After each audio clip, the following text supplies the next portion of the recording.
TikTok. It's props to history. Let's talk about 1989's The Abyss, directed by James Cameron. Which has everything we've come to expect from a James Cameron film from that era. Groundbreaking special effects and the pioneering use of CGI, the ocean, and Michael Biehn.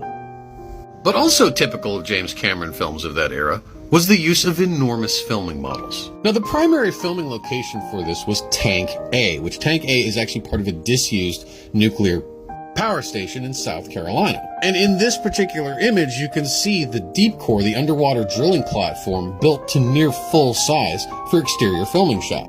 Here's a better view.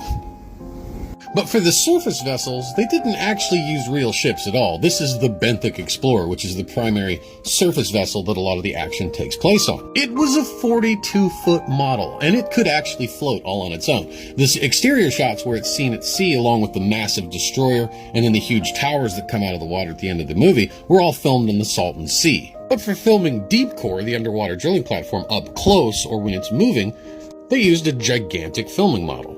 Now, because they were worried about chlorine and chemicals in the water affecting the model, every day it was raised up out of the water, and filming was actually done at night to prevent any light getting into the shot. Now, for the scenes involving the submarines towing it, a lot of it was done with stop motion. And this massive model was used largely to get these wide exterior shots of the platform.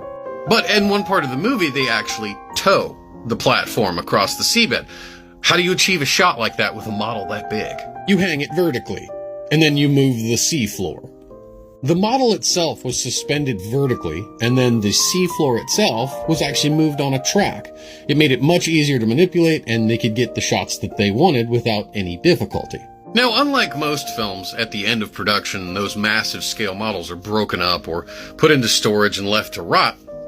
The deep core mining facility still survives and is part of James Cameron's personal collection. Which, if anyone on here knows James Cameron, I'd really like to see it. Props to history.